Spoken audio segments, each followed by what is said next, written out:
Turning now to our Finding Common Ground series and a pair of political operatives on opposite sides of the aisle who are coming together to push both parties to make a big change to the 2028 presidential primary schedule.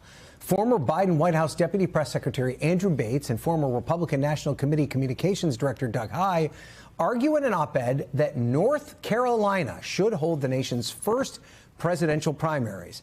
Writing in part, the entire country would benefit from hearing from the perspective of voters in a diverse swing state representing the largest region in the country. And joining me now are the two North Carolinians behind that op-ed, Andrew Bates and Doug Heye. Doug, I think kind of wearing Carolina blue. I think a version of it. As you guys both point out, North Carolina, it's a swing state. Donald Trump won it. So did the Democratic Governor Josh Stein in 2024. Doug, I'll start with you. Why is it a good reason to start voting there?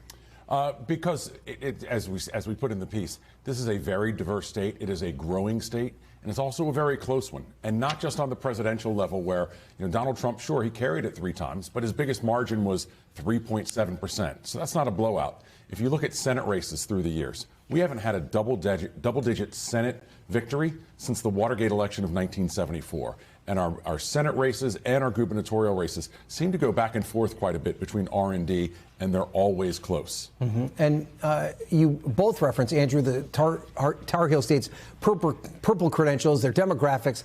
Those are things that you can do that can change over year to year.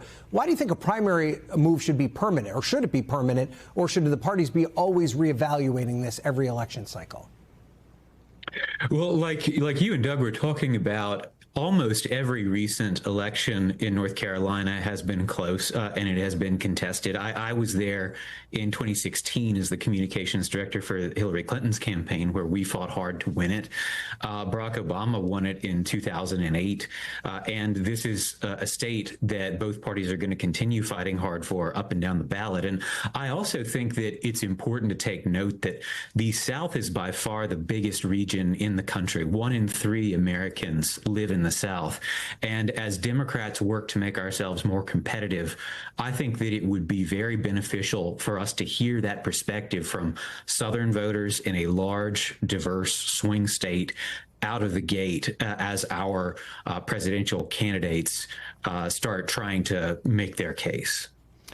Andrew, your pitch does come after the DNC voted to start voting for Democrats in the other Carolina in 2024. That led to some scheduling drama with New Hampshire.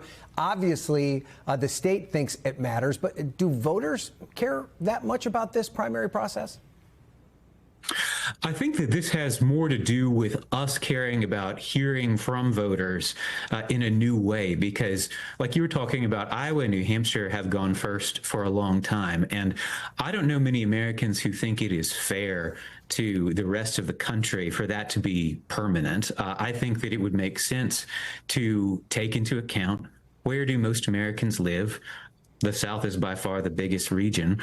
And as Democrats, we have a lot of repairing to do of our relationships with voters who we need to win in swing states like North Carolina. So I think it would say a lot if we showed that we wanted to listen to them, to hear from them, and to figure out, right as our contests start, what does it take to earn their support. Doug, who's this a harder sell for? Your Republicans or Andrew's Democrats, especially considering that the former RNC chair is an active Senate candidate there now? Well, Ryan, I think the Republicans are set in stone. And I love the Iowa caucus. I ran communications for it in 2012.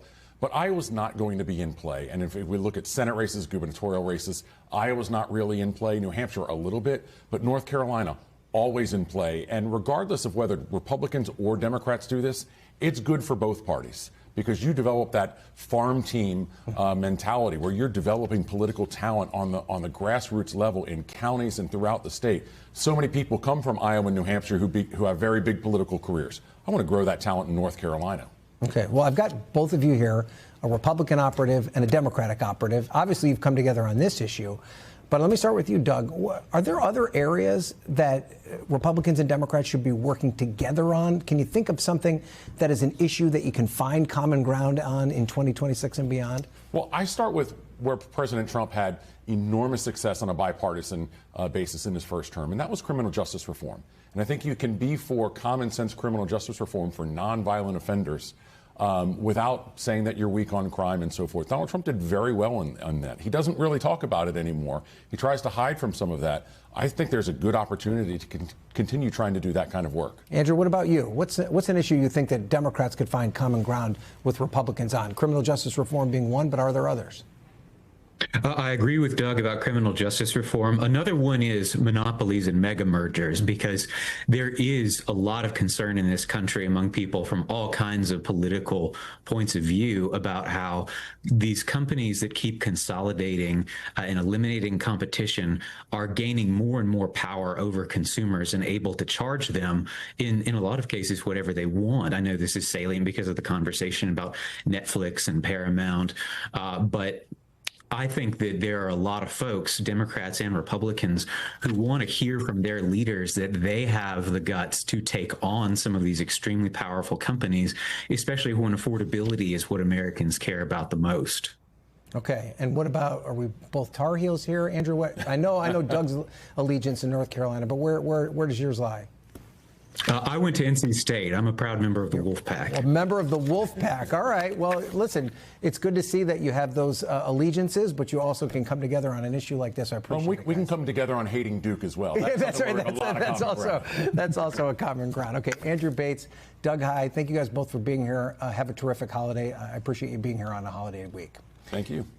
We thank you for watching, and remember, stay updated on breaking news and top stories on the NBC News app or watch live on our YouTube channel.